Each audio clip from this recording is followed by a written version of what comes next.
آپ نے اپنی اولاد کو پیدا کیا ہے تو اب سن لیجئے رسول اللہ ایک باپ کے تعلق سے کیا ارشاد فرماتے ہیں.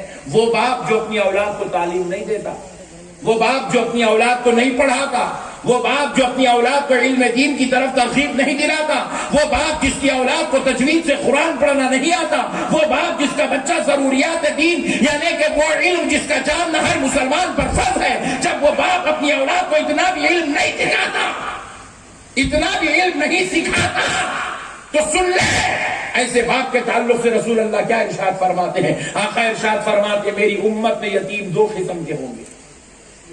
میری امت میں یتیم نہیں، اتنا ہلو نہیں، ذرا تم لوگ بولو بھائی. میری امت میں یتیم دو قسم کے ہوں گے. ایک وہ جس بچے کے بالغ ہونے سے پہلے اس کا باپ مر جائے، وہ یتیم ہے.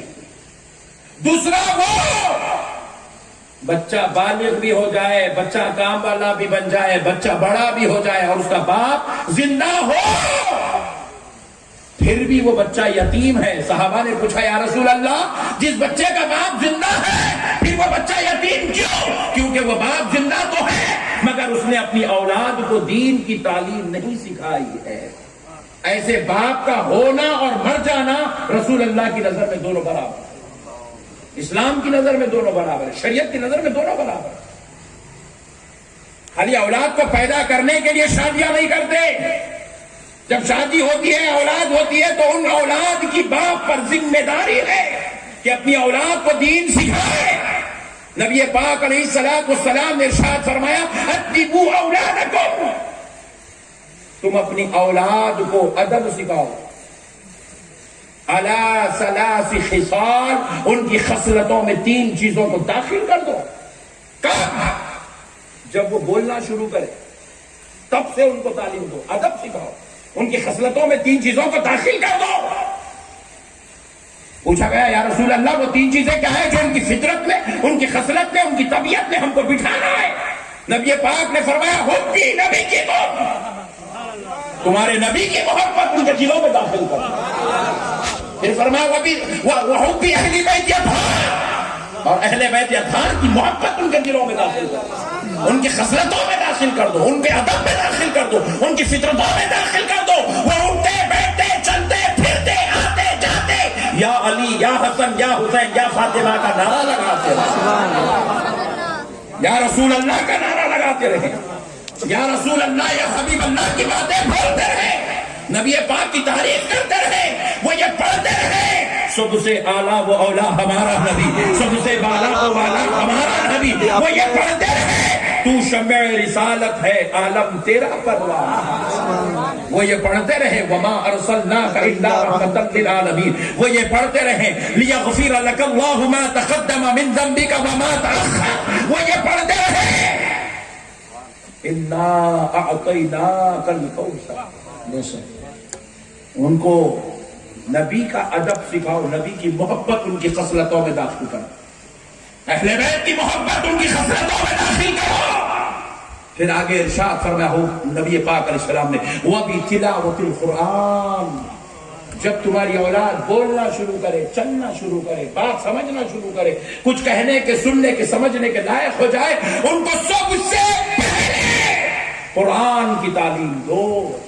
قرآن سکھاؤ اپنی اولاد کو، اپنی نسلوں، قرآن سکھاؤ اپنی نسلوں.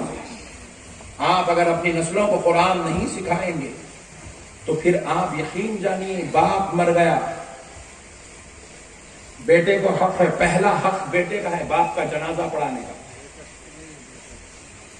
بیٹے کا حق پہلا ہے، مسجد کے امام کا حق پہلا نہیں ہے، مفتی صاحب کا حق پہلا نہیں ہے، وقت کے صوفی کا پہلا حق نہیں ہے. یہ الگ بات ہے احتراماً تعظیماً تکریماً، کیونکہ وہ اللہ کے مقرب ہوتے ہیں، آپ ان کو پہلے آگے بڑھاتے ہیں تو یہ آپ کا حق ہے. لیکن پہلا حق باپ کا جنازہ پڑھانے کا اس کے بیٹے کا ہے.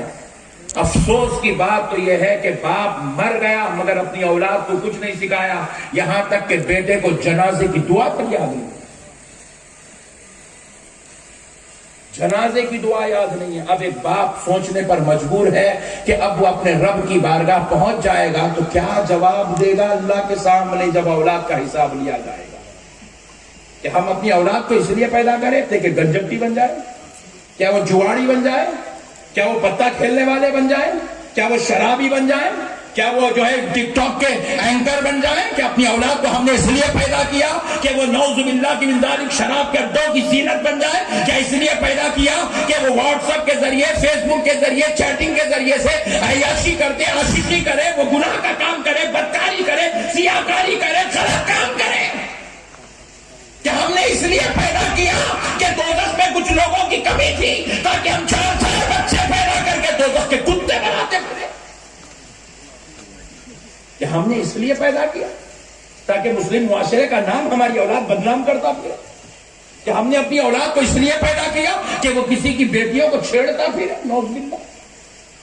کہ ہم نے اس لیے پیدا کیا کہ ہماری اولاد دنیا میں جا کر پورے معاشرے کو بدنام کر دے، تتر بتر کر دے، ماحول خراب کر دے؟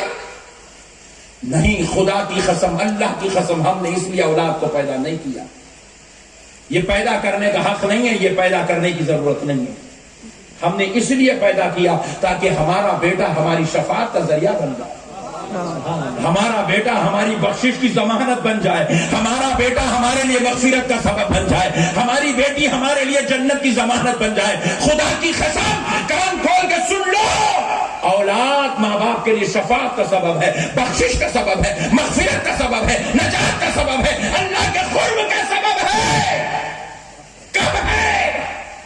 سنو کان کھول کر، جب ایک باپ اپنی اولاد کو حافظ قرآن بناتا، سبحان اللہ، قسم رب ذوالجلال کی، وہ حافظ قرآن کو اللہ اس وقت تک جنت میں داخل ہونے نہیں دے گا جب تک وہ اپنے ساتھ اپنی ماں اور اپنے باپ کو ساتھ میں نہیں لے لے گا۔